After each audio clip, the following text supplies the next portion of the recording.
Hello नमस्कार।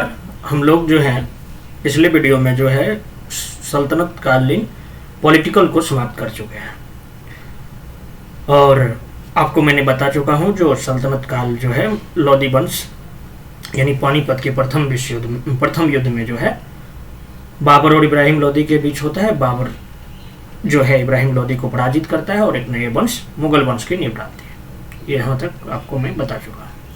तो अब सल्तनत कालीन प्रशासन पर एक नज़र डालते हैं और वहाँ प्रशासन कैसा रहा है और उससे सवाल कैसे पूछे जाते हैं, इन चीज़ों के बारे में देखते हैं। तो आपको स्टार्ट करते हैं। 12वीं शताब्दी में जो है भारत में 12वीं शताब्दी में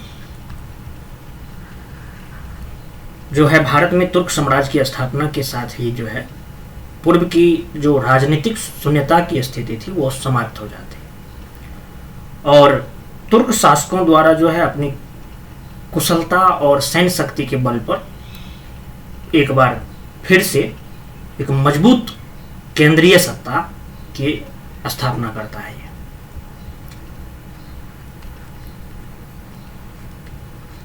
मजबूत केंद्रीय सत्ता को स्थापित करता है। तुर्क शासकों ने भारत में एक केंद्रीकृत शासन व्यवस्था को स्थापित करने का प्रयास किया है और इसके लिए भारत में नवीन संस्थाओं और शासन प्रणाली का जो है विकास भी किया है। साथ ही पूर्व की परिस्थितियों के अनुसार अगर देखें तो भारतीय परंपराओं को भी ये लोग अपनाया है और जिसका परिणाम यह रहा कि वे भारत में लंबे समय तक शासन भी कर पाए हैं। इसमें कुछ कुछ पदों के बारे में हम लोग बार बार चर्चा आपको हम किए हैं, उन पे बारी बारी से समझते हैं। जैसे कि सुल्तान का पद था। सुल्तान, ये सुल्तान का जो पद था तो ये सल्तनत कालीन प्रशासनिक व्यवस्था का एक मुख्य केंद्र बिंदु जो था ये सुल्तान ही था। सुल्तान शब्द शक्ति का परिचायक है। शक्ति या सत्ता का परिचायक है। ठीक। वहीं शासन का सर्वोच्च था ये। शासन का सर्वोच्च, जैसे अपने यहाँ जो शासन चलता है कार्यपालिका, विधायपालिका, न्यायपालिका, तो इन तीनों का प्रधान था ये सुल्तान। शासन का सर्वोच्च।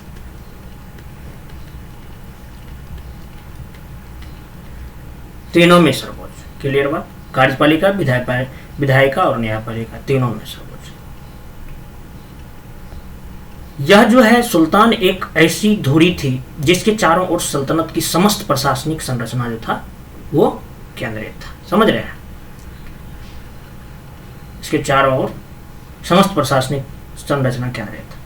हालांकि वह एक निरंकुश शासक माना जाता था, परंतु उस पर जो है इस्लामिक कानून का अंकुश होता था और उलेमा और अमीर भी उसकी शक्ति पर कुछ अंकुश लगाते थे, सुल्तानों की शक्ति पर। सुल्तान जो है खलीफा से अपने पद की वैधानिक प्राप्त करते थे, लेकिन यह केवल आदर्श होता था। व्यवहारिक रूप से जो है वो स्वतंत्र रहता था। सल्तनत काल में सुल्तान बनने का कोई स्पष्ट जो नियम जो है, स्पष्ट नियम ये तो देखने को नहीं मिलता है और न ही उत्तराधिकार से संबंधित ज्येष्ठाधिकार की परंपरा भी देखने को मिलता है। नियम जो है ये स्पष्ट नहीं था। शक्ति ही सत्ता को कायम करने का मुख्य साधन था, ऐसा देखा गया है। और आपको बता दूं जो इल्तुतमिश जो है, इल्तुतमिश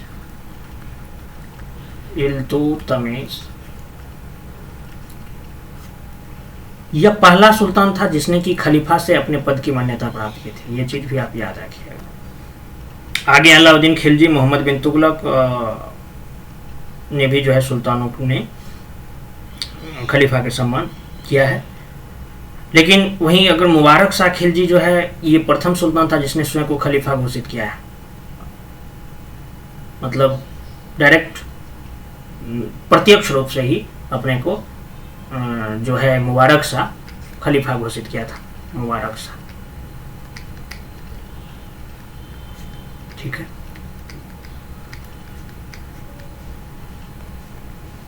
इल्तुतमिश ही पहला सुल्तान था जिसने शासन को वंशानुगत बनाया और सुल्तान का पद अपने वंश के लिए सुरक्षित करने का प्रयास किया था। ये बंदा जो था ये इल्तुतमिश ही था, यानी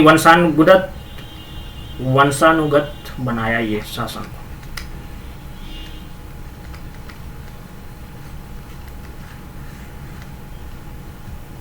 सल्तनत के जितने भी शासक रहे हैं सुल्तान की उपाधि धारण की है, जबकि खिज्र खां जो थे, खिज्र खां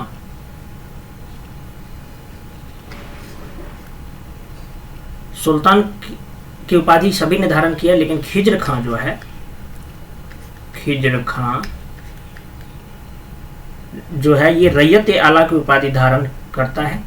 खिज्र खां सुल्तान की उपाधि धारण नहीं करता है, इसके बदले में ये क्या लेता है, रैयत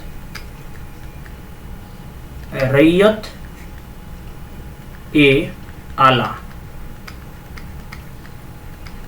रैयत ए आला की उपाधि धारण करता है और स्वयं को तैमूर के पुत्र शाहरुख का प्रतिनिधि घोषित करता है। यह चीज आपको ध्यान रखना है।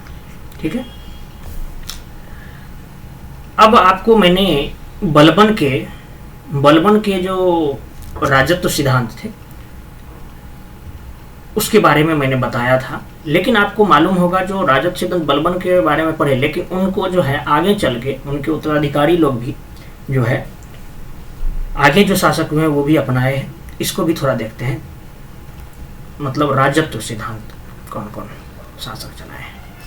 राजत्व सिद्धांत सुल्तान के बारे में देख लिए, राजत्व सिद्धांत पर चर्चा कर लेते हैं।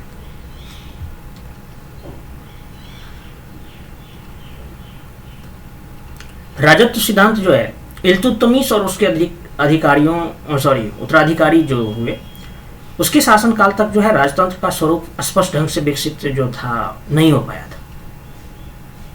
और बलबन जो थे न केवल दिल्ली सल्तनत को सुदृढ़ता प्रदान की थी, बल्कि राजत्व सिद्धांत को भी शक्ति और प्रतिष्ठा प्रदान की थी। आप अच्छे से बलबन के बारे में जो पढ़ रहे थे अपना लोग तो देखे थे। बलबन की जो थे अपनी स्थिति को मजबूत करने के लिए जो है राजत्व का नया सिद्धांत प्रतिपादित किया था। और बलबन के अनुसार जो है सुल्तान असीम शक्तियों का मालिक था, उसकी शक्ति पर किसी प्रकार का नियंत्रण या अंकुश लगाने की क्षमता न उलेमा को प्राप्त थी और न ही किसी सामंत वर्ग को।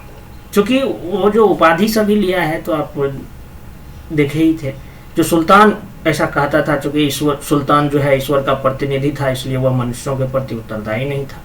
बलबन ने इसलिए प्रशासनिक मामलों में सुल्तान की सार्वभौम सत्ता को बनाए रखने और उलेमा वर्ग या सामंत वर्ग के राजनीतिक हस्तक्षेप के अधिकार को समाप्त करने का जो है प्रयास किया था। बलबन ने राजत्व को जो है नियाबत ए खुदाई बोला था। राजत्व को नियाबत ए खुदाई मतलब ये जो ईश्वर के प्रतिनिधित्व के रूप में माना है ये, और अपने लिए जो है जिले ए इलाही, अपने लिए ये सब आपको शायद बता चुका हूं, फिर रिवाइज हो जाएगा। जिले ए इलाही मतलब क्या, ईश्वर की छाया शब्द का प्रयोग, ईश्वर की छाया शब्द के प्रयोग जो है जिले इलाही किया है। इस प्रकार बलबन जो है धार्मिक भावना के आधार पर जो है अपनी सत्ता को जो है मजबूत किया है। ये भी आपको ये नियाबत ए खुदाई और जिले इलाही से देखने को मिलता है। अलाउद्दीन खिलजी ने भी जो है सुल्तान के पद को अत्यंत शक्तिशाली बनाया है और सामंत के प्रभावों को कम कर देता है।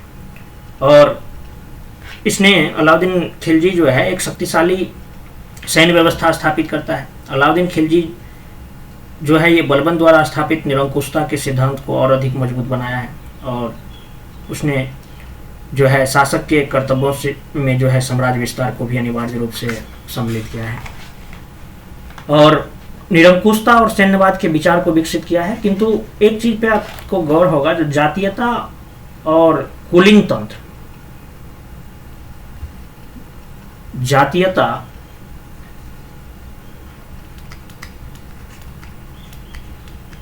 जातीयता प्लस कुलीन तंत्र, इसको अलाउद्दीन जो है नहीं अपनाता है, जो कि बलबन ने अपना रखा था। ये चीज याद रखिए। इसके विपरीत जो है अलाउद्दीन धर्म और राजनीति में पृथ्वीकरण और साम्राज्य विस्तार की नई अवधारणा को प्रस्तुत किया था। ये चीज आपको याद रखना है। वहीं जब खिलजी के बाद आगे जो परम मतलब मजबूत राजवंश जो है तुगलक वंश की स्थापना के जो साथ जो है सल्तनत कालीन राजतंत्र में परिवर्तन आता है, और इस वंश के प्रथम शासक जो होते हैं वो गयासुद्दीन जो है, ये सामंतों की सहमति से ही राज सिंहासन प्राप्त करता है, और इसके संबंध में सामंत और उलेमा का प्रभाव जो है राज्य की राजनीति में बढ़ने लगता है। लेकिन इसके जो उत्तराधिकारी होते हैं गयासुद्दीन तुगलक के, मोहम्मद बिन तुगलक, इनके शासनकाल में उलेमा और सामंतों का प्रभाव जो है घटता ही गया है। और उसके बाद जो फिरोज शाह तुगलक शासक बनता है तो उसने तो सुल्तान के पद को पुनः प्रतिष्ठित करने के लिए कई कल्याणकारी कार्य किए हैं, और इसे एक कल्याणकारी निरंकुश शासक भी कहा जाता है। आपको मैं बता चुका हूँ इसके बारे में, FST के बारे में। कल्याणकारी निरंकुश शासक बोलते हैं इसको, कल्याणकारी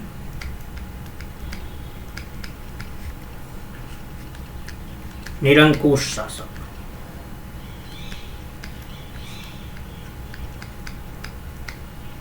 FST को बोलते थे। सामंत और उलेमा वर्ग के बढ़ते हुए प्रभाव के कारण जो है FST ने उनके प्रति तुष्टिकरण की नीति अपनाई थी, और लेकिन इससे सुल्तान की स्थिति को और कमजोर ही हुआ था, और तो मतलब उतना ज़्यादा ये नहीं रहा, तवज्जो नहीं दिया गया था। लोदियों के शासनकाल में जो है राजत्व सिद्धांत जो था, लोदी के शासनकाल में राजत्व सिद्धांत जो था, ये सरदारों की समानता पर आधारित थे, और इस स्थिति में उनकी शासन व्यवस्था राजतंत्रीय नहीं था बल्कि कुलीन तंत्रीय हो गया था। और बहलोल लोदी द्वारा जो है अफगान अमीरों को दी गई रियायतों से शाही ताज की गरिमा जो है एक मतलब पतन होने जैसे दिख रही है, और राजतंत्र की प्रतिष्ठा घटकर जो है अमीरों और सामंतों के समान हो जाता है। मतलब ये कह सकते हैं जो राजत्व का स्वरूप सल्तनत काल में परिवर्तनशील रहा है। कड़क्स में अगर बोले मतलब निष्कर्ष तक कह सकते हैं, निष्कर्ष तो यही कहेंगे जो राजत्व का सिद्धांत जो है ये सल्तनत काल में परिवर्तनशील रहा है, परिवर्तनशील रहा है। ठीक है। तुर्क शासकों ने जो है एक निरंकुश और शक्तिशाली राजतंत्र की अवधारणा प्रस्तुत की जो तुगलकों के समय में कमजोर पड़ने लगा था। अफगान शासकों ने जो है इसे त्याग देता है और राजत्व के स्वरूप को उदार और सरल बना देता है। इब्राहिम लोदी द्वारा जो है इस धारणा को परिवर्तित करने का असफल प्रयास भी किया गया था। तो ये सब बात थी राजत्व सिद्धांत को लेकर के, जो कौन सा शासक ने कैसा किया, राजत्व सिद्धांत को लेकर के उनका क्या थॉट था, इन चीज़ों के बारे में हम लोग अब देखें। अब जो है आगे जो सेंट्रल एडमिनिस्ट्रेशन था ये कैसे चलता था इसके बारे में देखते हैं। सेंट्रल एडमिनिस्ट्रेशन, केंद्रीय प्रशासन।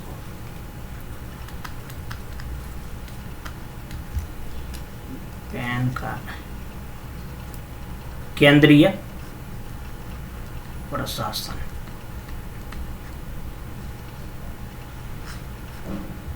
केंद्रीय प्रशासन जो सल्तनत काल में चल रहा था, तो इसमें मतलब सल्तनत कालीन केंद्रीय प्रशासन का प्रधान जो होता था वो सुल्तान होता था।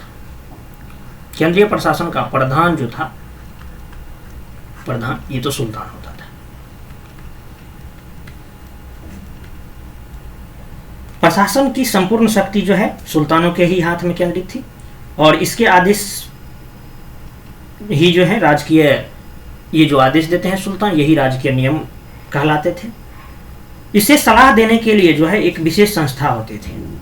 सुल्तान को सलाह देने के लिए एक संस्था होती थी, सलाह के लिए एक संस्था होती थी। उस संस्था का नाम था मजलिस ए खलवत। एक संस्था था जिसका नाम होता था मजलिस ए खलवत।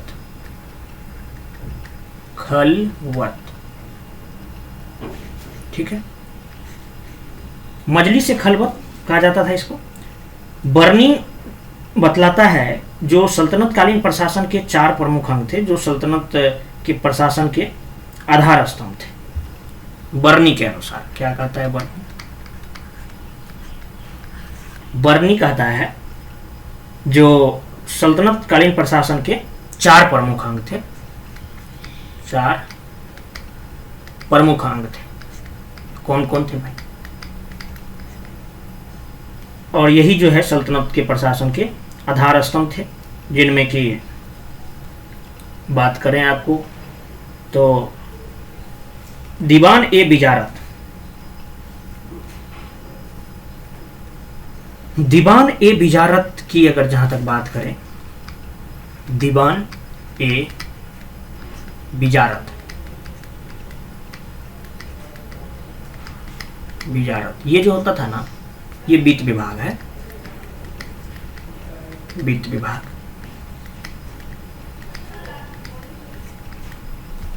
ये केंद्रीय प्रशासन का सर्वोच्च अधिकारी जो था, इसमें वजीर होता था।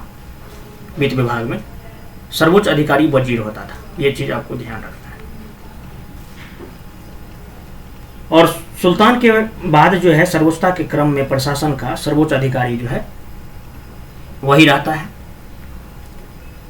और इसका जो वजीर का मुख्य कार्य जो होता था वो लगान बंदोबस्त के लिए जो है नियम बनाना, राज्य के इनकम और एक्सपेंडिचर की दर पर नियंत्रण रखना, राजस्व का निर्धारण और वसूली या मतलब इकता की व्यवस्था करना। ठीक है,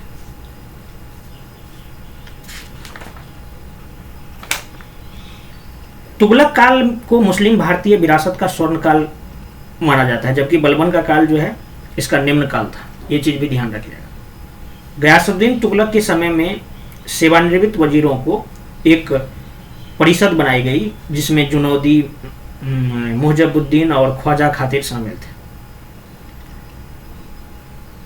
तुगलक वंश के अंतिम शासक नासिरुद्दीन महमूद जो है वो वकील ए सुल्तान नामक पद का सृजन किया था।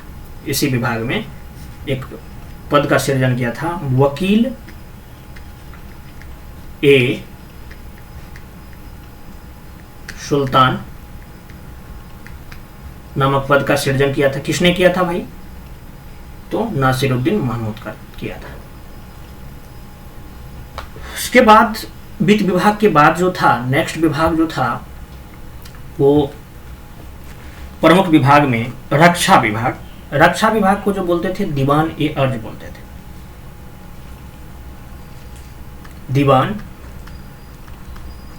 ए अर्ज। सवाल पूछा गया है कितने बार।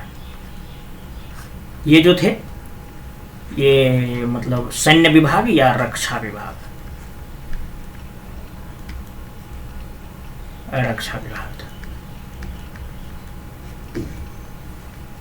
इस विभाग की स्थापना जो है बलबन करता है। ये बलबन जब पढ़ रहे थे उस टाइम में आपको बताए थे मैंने। स्थापना जो है बलबन करता है और इसका अध्यक्ष जो होते थे, मतलब रक्षा विभाग का अध्यक्ष जो होता था उसको आरिज ए मुमालिक बोलते थे। अध्यक्ष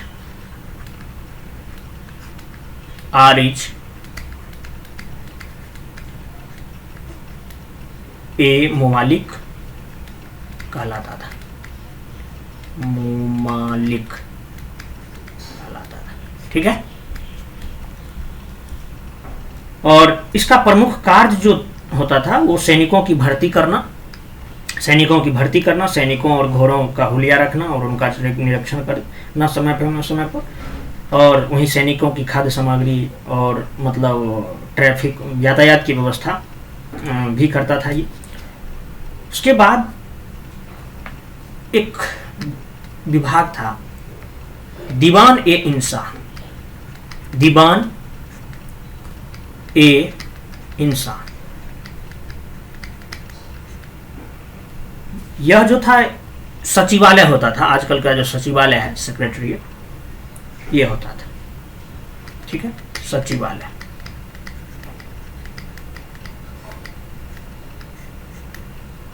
इसका प्रधान जो होता था, इसका प्रधान दीवार ए मुमालिक कहलाता था। दीवार ए मुमालिक। ठीक है। और मेनली इस विभाग का जो प्रमुख कार्य जो होता था वो शाही लेख और घोषणाओं को तैयार करना, एक प्रकार के यह पत्राचार विभाग था। समझ रहे हैं ना, मतलब कह सकते हैं जो एक प्रकार के पत्राचार विभाग था, ये पत्राचार विभाग।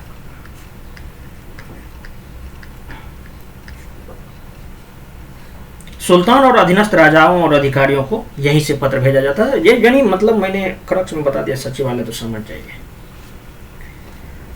उसके बाद अगला जो विभाग था वो दीवान ए रिसालत।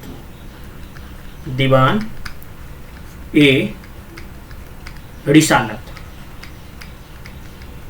रिसालत ये जो था ना भाई, ये था एक्सटर्नल अफेयर, विदेश विभाग।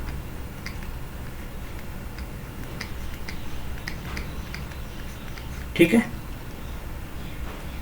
कुछ विद्वानों के अनुसार जो है यह जो था एक धार्मिक विभाग था। इसका अध्यक्ष सद्र होता था, परंतु इसे विदेश विभाग माना गया है, जो विदेशी वार्ता और कूटनीतिक संबंधों का संचालन करता था। ठीक है। इसके अतिरिक्त, इन सब के अतिरिक्त भी जो है, एक मिनट, केंद्रीय प्रशासन में जो थे महत्वपूर्ण विभाग थे जो प्रशासन में अहम भूमिका निभाते थे, जो जैसे कि एक विभाग थे काजी उल कुजात। काजी उल कुजात ये जो थे न्याय विभाग थे।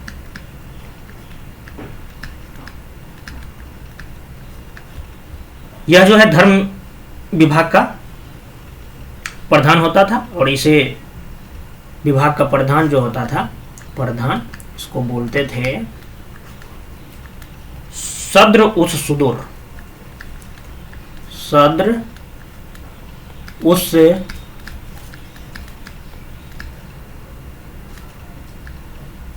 सुदूर। और इसका कार्य जो मेनली होता था वो इस्लामी नियमों और उनके जो भी मतलब उपनियम होता था उसे लागू करना। मुस्लिम उलेमाओं विद्वानों को दान की व्यवस्था जो था ये इन्हीं के अधीन था, सद्र उस सुदूर के ही अधीन था। अगला जो विभाग था प्रमुख विभागों में वो दीवान ए बरीद। दीवान ए बरीद ये गुप्तचर विभाग था। गुप्तचर विभाग था, बलबन के टाइम में खूब काम करता था ये विभाग। और इसके जो अध्यक्ष होते थे दीवान ए बरीद के अध्यक्ष,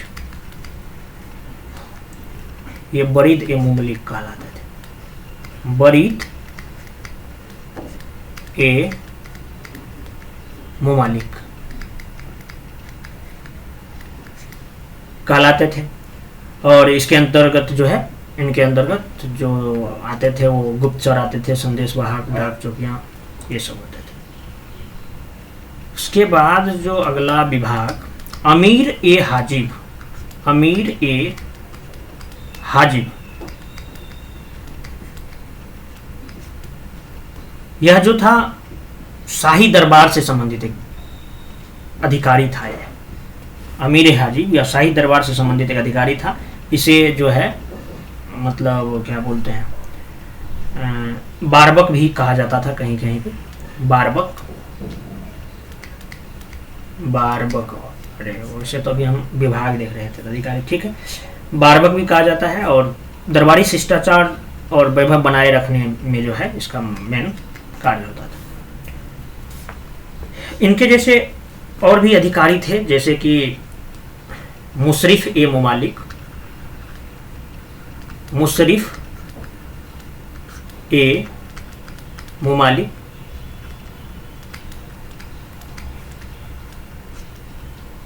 ये जो थे मतलब कैग समझ जाइए आजकल का। CAG महालेखागार था, ये प्रांतों और विभागों के से जो प्राप्त इनकम होता था उसका लेखा जोखा करता था। मुशरिफ ए मुमालिक CAG। और भी अधिकारी रहे हैं। मुस्तौफी ए मुमालिक, मुस्तौफी ए मुमालिक, ये जो थे महालेखा परीक्षक होते थे। ये राज्य की जो इनकम और एक्सपेंडिचर का जो है ये जांच करता था, ठीक है ना। उसके बाद जो है एक नाम आप बहुत सुने होंगे, ऋण का जो कागजात कोई मतलब आपने देखा तकाबी बांटा था बहुत शासक, तो उसमें जो थे एक मजमुआदार का पोस्ट होता था। मजमुआदार, इनका जो काम होता था ना मेनली, ये ऋण के जो कागजात होते थे उन्हें रखता था, ठीक है। उसके बाद खजीन, ये नगद रुपया अपने पास रखता था जिसे कि कोषाध्यक्ष बोलते थे। खजीन, अमीर ए आखुर, अमीर ए आखुर क्या था, सवाल पूछा गया है भाई। अमीर ए आखुर, ये जो आप देख रहे हैं प्रमुख अधिकारी देख रहे हैं, ठीक है ना, कौन कौन से अधिकारी सल्तनत काल में प्रमुख हैं जिनका काम किया था। अमीर ए आखुर जो था ये घोड़ा सब का देखभाल करता था, यानी अश्वशाला का प्रधान कहिए, अश्वशाला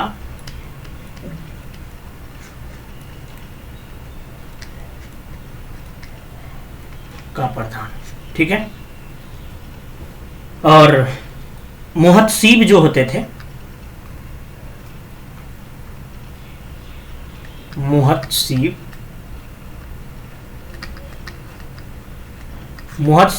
ये नैतिक नियम न्याय विभाग से जुड़े कार्य और मतलब माप तौल का जो है निरीक्षक करता था ये मुहतसीब।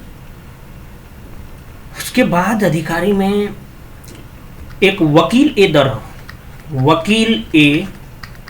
दर नाम के अधिकारी होते थे। ये राजा और राज परिवार से संबंधित लोगों का जो है देखभाल करता था, ठीक है ना, वकील ए दर। तो मेनली जो है अधिकारी यही सब है। उसके बाद विभाग में आपको हम पहले भी बता चुके हैं, जो दीवान ए मुस्तक राज थे, जो कि बकाया राशि की जांच और उसके वसूल करना था उसका काम। और ये जो है अलाउद्दीन खिलजी जो आपको बता रहे थे, तो बताए थे अलाउद्दीन खिलजी के टाइम में जो है स्थापित किया था दीवान ए मुस्तक राज। अलाउद्दीन खिलजी जो है दीवान ए इमारत भी स्थापित किए थे, जो कि लोक निर्माण विभाग से जुड़े हुए थे। जलालुद्दीन खिलजी जो है वो वय के कागजातों की जांच के लिए जो एक विभाग स्थापित किया था, दीवान ए वकूफ नाम के विभाग। और मोहम्मद तुगलक जो है दीवान ए अमीर को ही, जो कि मालगुजारी व्यवस्था को ठीक प्रकार से चलाने के लिए और बंजर भूमि को खेती योग्य बनाने के लिए स्थापित किया था, दीवान ए अमीर को ही। वहीं जो है FST जो है फिरोज शाह तुगलक जो है वो भी बहुत सारे विभाग के किए थे, लेकिन उनमें जो प्रमुख था वो दीवान ए इश्तिहार, जो कि पेंशन से जुड़े हुए मामला था, जिसमें कि अवकाश प्राप्त जो भी या मृत सैनिकों के आश्रितों को मदद करते थे इसी विभाग के जरिए से। दीवान ए इश्तिहाक। तो मेनली केंद्रीय प्रशासन से लेकर के उनके विभाग जो भी थे उनके बारे में हम जो है आपको अच्छे से बता दें, ठीक है। अब जो है कुछ, अच्छा एक मिनट, नया हेडिंग देख के आप शाही रॉयल फैक्ट्रीज भी था, शाही कारखाने की क्या स्थिति थी, एक मिनट। रॉयल फैक्ट्री,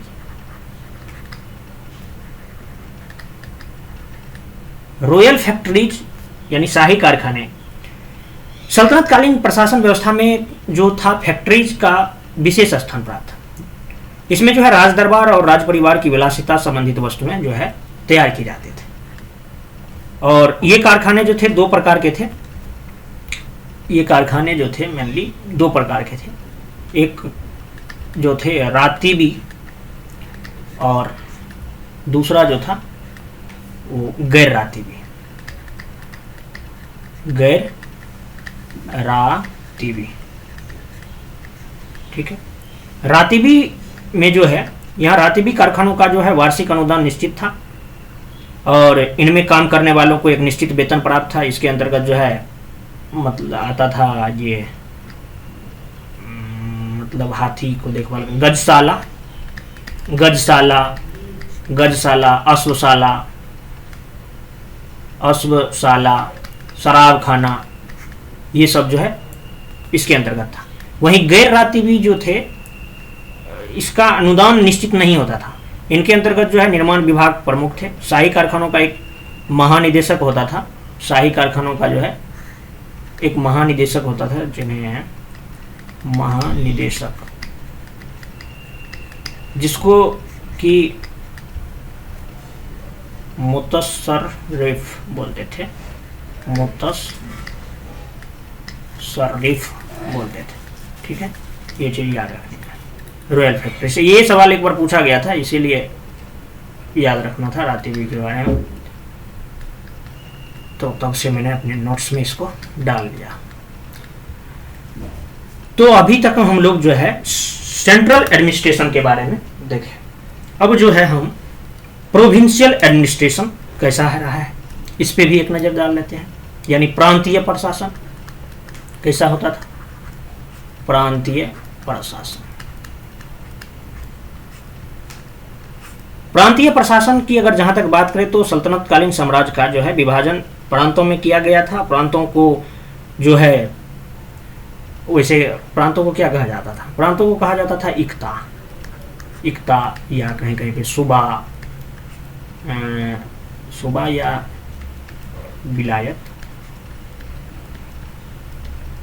विलायत कहा जाता था। प्रांतों के गवर्नर या इक्ता के प्रधान को इक्तादार, वली, मुक्ति, नायब के नाम से जो है जाना जाता था। प्रांतीय प्रशासन जो है केंद्रीय प्रशासन का ही एक क्या था, मतलब प्रतिरूप था। जैसे कि अभी अपने लोग देख रहे हैं सेंट्रल में जिस टाइप से संसद है, उसी टाइप से जो है राज्य में विधानसभा है। जिस तरह से केंद्र में जो है राज्यसभा है, तो राज्य में देखिए तो विधान परिषद है। तो मतलब उसी का प्रतिरूप है। और प्रांतपति की प्रांतों की कार्यपालिका, न्यायपालिका और सैन्य संगठन तीनों का प्रधान होता था। तीनों का प्रधान जो होता था कौन, वो प्रांतपति होता था। प्रांतपति, ठीक है। प्रांतों में शांति व्यवस्था बनाए रखना जो है उसका प्रमुख जो है कर्तव्य होता था इसका।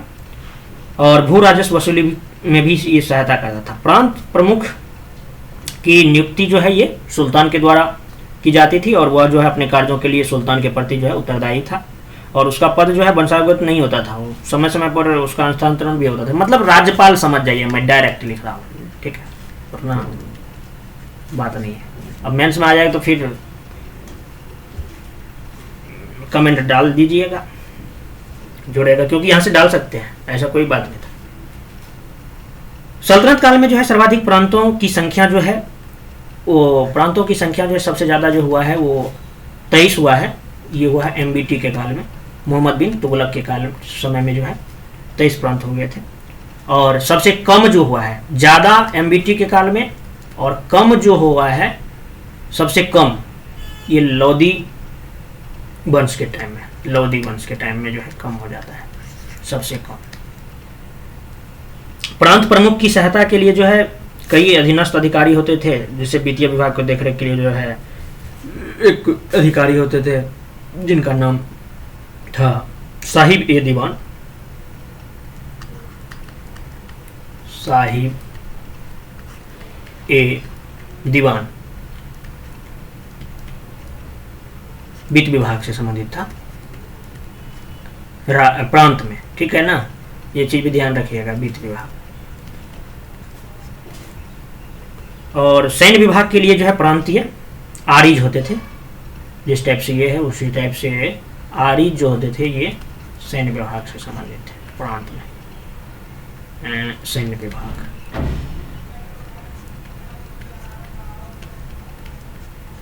बलबन के काल में जो है प्रांतों का विभाजन जो है जिला में किया गया था, यानी जिला को क्या बोलते हैं, सिख, ये भी ध्यान रखिए। बलबन के काल में प्रांतों का विभाजन किया गया था और विभाजन जो है ये विभाजन जो किया गया था ये सिख बोलते थे जिला को, सिख या जिला, इसमें किया गया था। और सिख के प्रमुख को जो है, इसके जिला के प्रमुख को जैसे डिस्ट्रिक्ट मजिस्ट्रेट होता है उस टाइप से वहाँ पे सिकदार बोलते थे, सिकदार, सिकदार कहा जाता था। और तुगलक काल में यह नियमित इकाई बन गई थी, ये चीज़ भी ध्यान रखिएगा, ठीक है।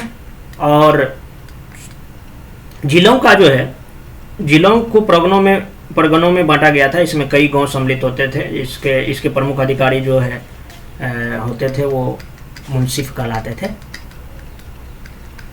एक मिनट, ये क्या है, मुंसिफ कहलाते थे। आमिल जो है मुख्य प्रशासनिक अधिकारी होता था, जबकि मुंसिफ जो है राजस्व विभाग का प्रधान होता था, ये चीज ध्यान रखिएगा, है ना। आमिल जो था, आमिल ये आपको CAO बोलिए इसको, चीफ एडमिनिस्ट्रेटिव ऑफिसर था। वहीं मुंसिफ जो अगर बात करें, मुंसिफ तो ये जो थे ये राजस्व विभाग का प्रधान होता था भाई, राजस्व का विभाग का प्रधान होता था। कहाँ, जिलों, ठीक है ना, गांव में राजस्व विभाग से संबंधित था।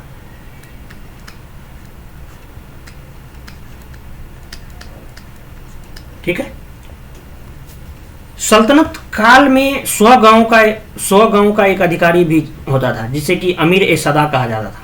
और इसका कार्य जो है गांव में शांति व्यवस्था बनाए रखना और राजस्व की वसूली में सहायता करना होता था। इसी को सहायता करता था कौन, अमीर ए सदा, अमीर ए सदा, ठीक है ना, ये अधिकारी था।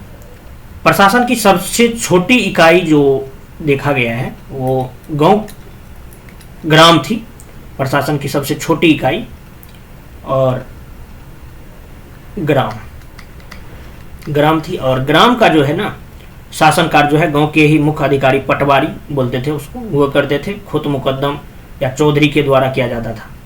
ग्राम का जो प्रशासन का जो कार्य था, ये मतलब पटवारी, अरे यार एक मिनट, पटवारी, खुद मुकद्दम, मुकद्दम मतलब मुखिया, ठीक है, मुकद्दम यानी मुखिया। इसके बाद चौधरी,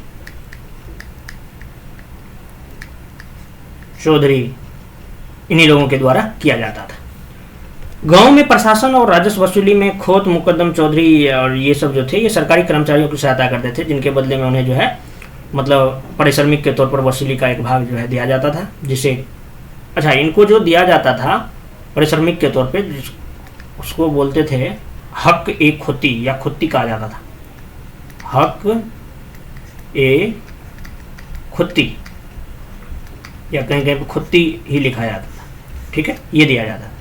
जैसे आजकल के क्या है भाई, मुखिया सब है ना, वही लोग तहसीलता है ग्राम पंचायत में सारा कुछ, और उनको एक कुछ दिया जाता है। मतलब अभी हर स्टेट का अलग अलग है, तो उनको जो है उसमें बेनिफिट मिलता है।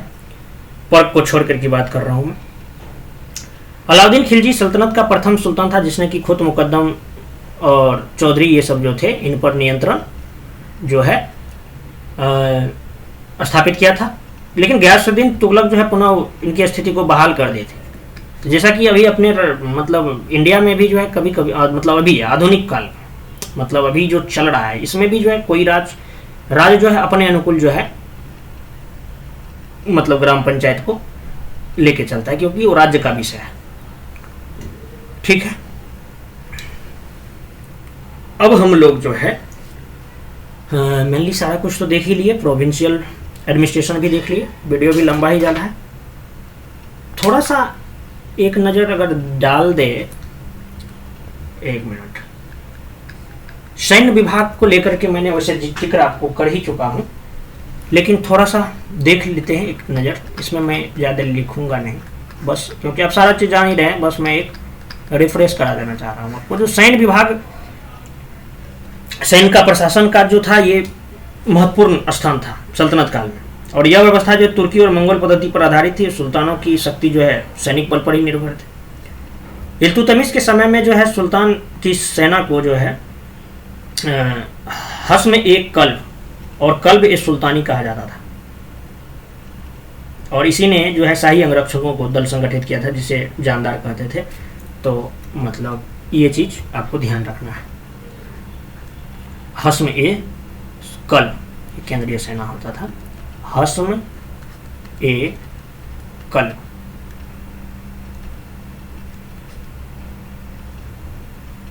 और इसी के जरिए से जो है शाही अंगरक्षक का दल संगठित किया जाता है, जैसे बॉडीगार्ड, तो उसको जो बोलते थे जानदार। ये आप याद रखना है। सल्तनत कालीन सुल्तानों में बलबन को जो है सैन्य व्यवस्था को संगठित करने का श्रेय दिया जाता है, और इसी ने जो है सेना को संगठित करने का जो है दीवान ए आरिज विभाग जो है वो स्थापना की थी। हालांकि अलाउद्दीन खिलजी जो है सल्तनत काल की सेना को जो है वो कमर्शियल कर दिया था, और उसने एक विशाल अस्थायी सेना का गठन किया जो, और सैनिकों की हुलिया लिखना, घोड़ों पर दाग लगाना की शुरुआत उसी ने करवाई। ताकि इसलिए ऐसा करवाया था क्योंकि इक़्तिदार जो है धोखेबाजी न कर सके। प्रारंभ में शाही घुड़सवार जो है सैनिकों को वेतन के बदले राजधानी के आसपास के क्षेत्रों में बोल देता था जो राजस्व वसूल कर लेना, लेकिन अलाउद्दीन जो है नगद वेतन देने का जो प्रथा जो है शुरुआत करता है। और इस समय जो है अलाउद्दीन के टाइम में घुड़सवार को 238 टंके और 238 टंके के साथ जो है टंके प्लस घोड़े रखने के लिए जो है 78 टंके नगद में प्रति वर्ष दिए जाते थे, अलाउद्दीन खिलजी ने ही जो है मंगलों में प्रचलित सैन्य विभाजन की दशमलव प्रणाली को अपनाया, और सैन्य का जो विभाजन जो है अमीर ए दाहा, अमीर ए सदा, अमीर ए हजारा, अमीर ए तुमन, ये सवाल पूछा गया है, अलाउद्दीन ही ने किया था। फिरोज शाह तुगलक जो है सैन्य व्यवस्था को पूरी तरह कमजोर कर दिया था, और उसने नगद वेतन देने की व्यवस्था को जो है इसको समाप्त कर देता है। नगद वेतन की व्यवस्था जो रहता है, नगद वेतन, ये स्टार्ट किसने किया? अलाउद्दीन। खत्म किसने किया? नगद वेतन की जो व्यवस्था था इसको जो है एफएसटी जो है समाप्त कर देता है, और जो है ये हुलिया लिखना, दाग जो दे दिया जाता था घोड़ों सबको, उन सबको समाप्त कर दिया। और जो रखता था ना उसको मतलब ये वंशानुगत भी बना देता है एफएसटी। लोधी काल में अफगानों में प्रचलित लोकतांत्रिक व्यवस्था के कारण जो है सेना का स्वरूप जो है वो बदल जाता है, और वह जनजातीय लड़ाकू सेना हो जाती है एक तरह से। भारत में तुर्कों के आने के बाद ही जो है अगर कहा जाए तो सैनिकों के लिए जो है लोहे की रकाब, चमड़े का जीन और घोड़े में नालबंदी की प्रथा जो है ये प्रचलित होता है। वैसे खिलजी काल में के बाद जो है मुक्ता अपने सैनिकों के वेतन से कुछ कमीशन काट लेते थे। गयासुद्दीन तुगलक जो है इस प्रथा को बंद किया, और सैनिकों के वेतन जो है रजिस्टर और में लिखने लगा, और उसमें जो है इसका जांच वगैरह करने लगा था। तो मेनली यही सब बात था। सैन्य विभाग के बारे में अच्छे से पढ़ चुके हैं, ठीक है ना। जुडिशियल सिस्टम क्या था भाई, अगर पूछा जाए तो जुडिशियल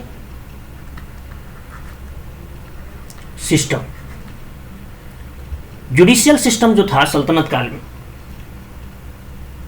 सल्तनतकालीन न्याय व्यवस्था का जो प्रमुख कौन रहेगा, प्रमुख तो आपको मैं बार बार कह रहा हूं, प्रमुख जो रहेगा वो सुल्तान ही रहेगा। प्रमुख तो सुल्तान था।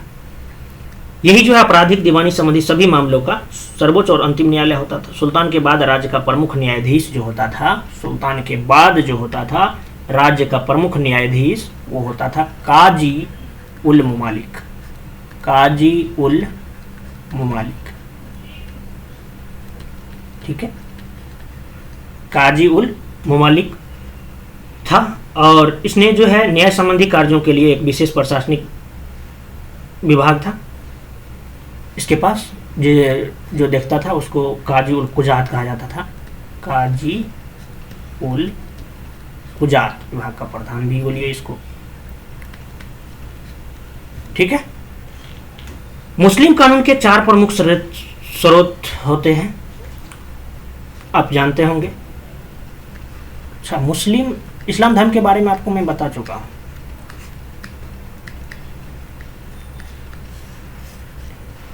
इनके जो है 4 प्रमुख स्रोत थे। कौन कौन भाई? कुरान, हदीस,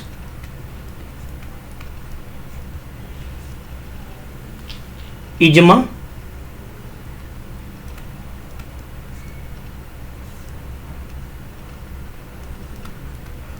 कयास, ठीक है।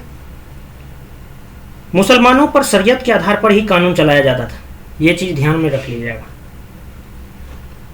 लेकिन हिंदुओं को उनके धार्मिक कानून और परंपरा के अनुसार न्याय मिलता था। फौजदारी और राजनीतिक अपराधों से संबंधित कानून जो है लगभग में सबके लिए समान ही था, वो किसी भी जाति धर्म का क्यों ना हो, सबके लिए समान था। शरीयत के अतिरिक्त जो है सुल्तान द्वारा स्वतंत्र रूप से बनाए गए कानून को जो था, सुल्तान जो है स्वतंत्र रूप से जो कानून बनाए थे स्वयं, मतलब उसको बोलते थे जवाबित, जवाबित बोलते थे उसको, जवाबित, ठीक है। प्रांतों में न्याय का कार्य 4 स्तर पर होता था। राजनीतिक और फौजदारी मामले जो थे वली देखते थे। 1 मिनट,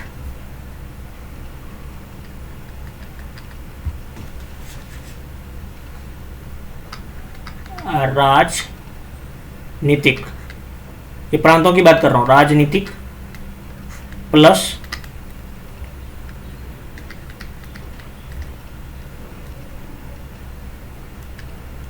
फौजदारी, ये दोनों का जो है मामला जो है ये वली, गवर्नर का न्यायालय देखता था। दीवानी मामलों के लिए जो है, दीवानी मामलों के लिए दीवान ए सूबा, दीवान ए सूबा होते थे। और धार्मिक मामलों के लिए जो है, धार्मिक मामलों का न्यायालय जो था सदर ए सूबा या काजी ए सूबा न्यायालय होता था। सदर ए सूबा या काजी ए सूबा, काजी ए सूबा का न्यायालय होता था। और ग्रामीण स्तर पर जो है वो तो मतलब स्थानीय संस्थाएं जो है न्याय का काम भी देख लेते थे। तो अब जो है ये वीडियो बहुत लंबा चला जाएगा, तो फिर जो है कुछ चीज़ें और बच गया है, जैसे कि रेवेन्यू, एडमिनिस्ट्रेशन, इकोनॉमिक स्टेटस क्या था सल्तनत काल में, सोशल स्टेटस क्या था। तो इन सब चीज़ों के बारे में हम लोग नेक्स्ट वीडियो में देखेंगे। तब तक के लिए धन्यवाद।